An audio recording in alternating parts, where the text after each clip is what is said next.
Hello everyone and welcome to the Imaginarium. Today we're going to be talking about Lorcana, the trading card market, and the big three. We're also going to talk about how Lorcana can enter into this market and compete with those big three, and the pillars that make a good and successful trading card game. If you like this video, please make sure to like and subscribe and share with your friends, your fellow Lorcana lovers, and comment down and tell me what you think Lorcana is going to do in this market and how it will succeed. So, the big three are the three trading card games that make up a major portion of the trading card market. If you know trading card games in any way, shape, or form, you know these right off the top of your head. Pokemon, Yu-Gi-Oh, and Magic the Gathering. These three trading card games have been in the market for years. Magic is celebrating its 30th anniversary this coming year. Pokemon and Yu-Gi-Oh have been around since I was a baby, and so they've had plenty of time to put themselves into the market and grow a community. And if you are going to make a trading card game, you're either going to kind of ride on the coattails of one of these three, or you're going to try to deviate from the three and try to make it on your own and try to become that fourth one. So far, no one's been able to succeed. Maybe Lorcana will. In order for a trading card game to be successful, they need to stand on several pillars. A lot of trading card games are made every year. The majority of them fall because they're either missing one of these pillars or they don't have an alternative that they can stand on and they collapse. The first pillar is intellectual property. Now, by intellectual property, I mean things such as the lore, the characters, the story, the art, the flavor texts, everything that makes a game into an interactive piece of art. For Pokemon, they have the show, the video games, and the card games themselves really connects you into that idea of being a Pokemon trainer, and just playing it makes you feel like you are within that world and you've trained these Pokemon to fight on your behalf. Yu-Gi-Oh had their TV show, which was really successful, and have created a ton of spin-offs. I think they make a new season for every set, it seems like, because it's just so crazy. And then Magic the Gathering, I would say, is the weakest of the three when it comes to intellectual property. Yes, they have a lot of good story arcs, they have a lot of fun characters, but it is nowhere near the level of Pokemon and Yu-Gi-Oh! And when it comes to Lorcana, we have over 100 years of animated movies and shows and shorts that they can connect on. I mean, just through the 7 cards that we've already seen, they're willing to go throughout the entire timeline. They have Mickey, Brave Little Tailor, all the way up to Frozen. So we're going to be able to just do everything. As of now, Ravensburger said that they're only going to be using characters and songs from the original Walt Disney Studios, but that is still plenty of characters, songs, art, flavor. Just, they have so much they can build upon. Aladdin, Beauty and the Beast, Snow White, the Three Caballeros. They can do pretty much anything, and people are going to immediately go to those and connect with them either through nostalgia or through personal connection to certain characters. In fact, that's kind of the reason this game is actually on everyone's radar, because it's being ran by Disney. It has Disney stuff. If it didn't have Disney stuff, a lot of people would not give a rip about it. It would be another trading card game that just shows up, gets a lot of hype, and then will probably disappear due to either not fleshed out intellectual property or some other reason people just don't connect with it. The second pillar that's needed for a good trading card game is gameplay. You can't have a successful game if the game is boring or it is fixed, which means people have figured out what the best plays are for on the best decks and everything like that. A fixed format is a dying format. That's why a game needs to be creative, it needs to be evolving, it needs to be improving. Yu-Gi-Oh!, Pokemon, and Magic tend to be very good at this. Magic has a ton of different formats, so if you're tired with one of them, you can move on to the other one. You get tired of Commander, go and play some games of Pauper, or Standard, or Draft. All of them are different ways of playing the same game, and a lot of people never get tired of Magic because of that aspect. Fortunately, I think the designers of Lorcana are aware of this, and they're going to be able to avoid the pit traps of poor gameplay and poor game design. They've already spent several years designing games.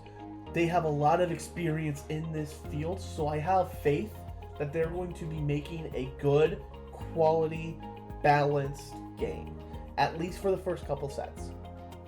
Now, there's been a lot of discussion about rotation and how that might work, or if it's going to be a ban list, or we won't need a ban list because as the sets keep going, there's going to be so much power creep that the old cards become irrelevant. I can't say for sure.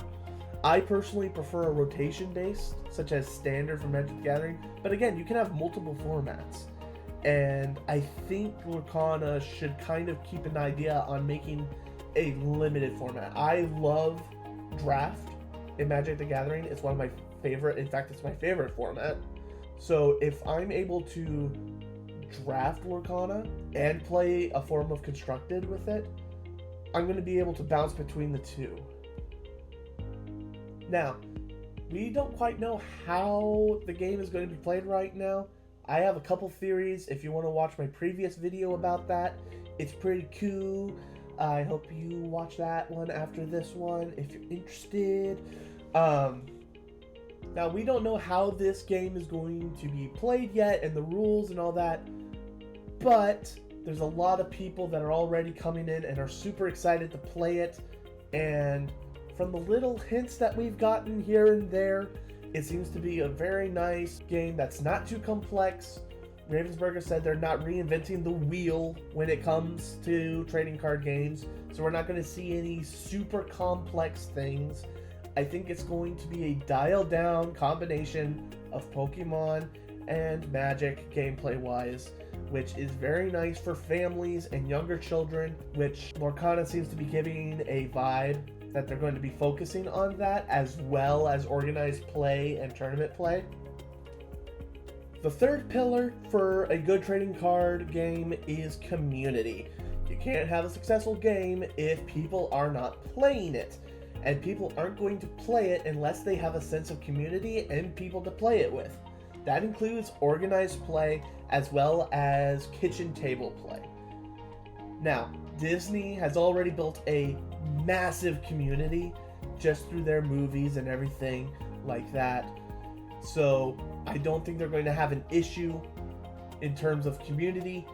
I'm hoping that Disney does something similar to Magic the Gathering's old Magic Fest, which was essentially, they did have a tournament there, but they also had a bunch of side events that weren't super competitive, and they had artists there that signed cards and made random tokens, and you had cosplayers there, and a bunch of vendors that could sell, and you can turn in and sell your cards to them. It was a wonderful experience. I've only gotten to go to one, unfortunately, because they never come to my area.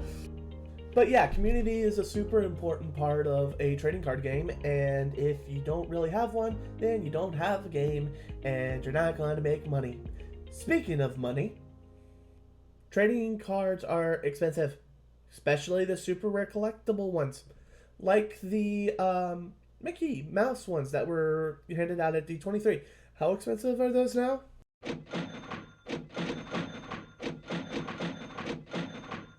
Anyway, yeah, that's a lot of money, and that's kind of a downside. But profitability and collectability are incredibly important for a trading card game. You're going to have scalpers. That's just part of the ecosystem of a trading card game. You're going to have people that buy collectibles simply to sell it back at a high price. You're going to have those. It's part of the ecosystem. In fact, I'm thinking of making a video that kind of focuses on that and how actually it's kind of vital that we have scalpers and collectible flippers within a trading card secondary market. Trading card games have a massive collectability to them, especially if we're going to have Disney tied in. Everyone's going to want all the Mickey Mouses. Everyone's going to want all the cards of their favorite characters in the shiniest foil, and you know what? I don't blame them.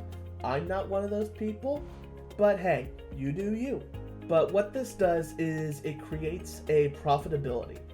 People will buy booster boxes simply to flip them online, or they're going to buy them, open them up, keep the cards, maybe sell the cards that they don't want, and what that does is it creates a second, wait for it, and I hope you're not lactose intolerant because the second half of that word is dairy market. And what this does is it means people are going to buy booster boxes and booster packs and collectible things, and they're going to buy it. Well, a lot of them will probably buy it from Walmart or Target, but hopefully they're going to buy them at local gaming stores. And if local gaming stores see that Lorcana is profitable to hold in their stores, they're going to have them there, and they're going to run events, and they're going to make the game grow in the local community because it makes them money. What does this mean for Disney? Well, Disney's a very big company, and they have a lot of resources, and Ravensburger is a very recognizable gaming company that know what they're doing financially, and I think with those two together, they'd be willing to run this game at a loss for a couple years before they pull the plug on it, because they see how much money that the big three are making. So do I think Lorcana is going to be a successful trading card game? I think so, simply because Disney's backing it up and it's Disney products and it's going into the Disney community, and because it is simply tied to the mouse. And because it's tied to the mouse, it is going to be incredibly well as long as they run it correctly. However, I think this game is going to go very well. It is abundantly clear that there is a market for it. There was a massive line at D23. Again, a lot of them were scalpers and selling them back for massive value, but that just goes with the territory of a trading card game. So I think it's going to go well. So those are my 4 pillars of a good trading card game and where I think Lorcana is able to stand on them. So those are the 4 pillars that I think a successful trading card game needs to stand on in order to be successful, and I think Lorcana has a good footing on all 4 of them. Thank you for listening. Please like and subscribe, and I will see you next time.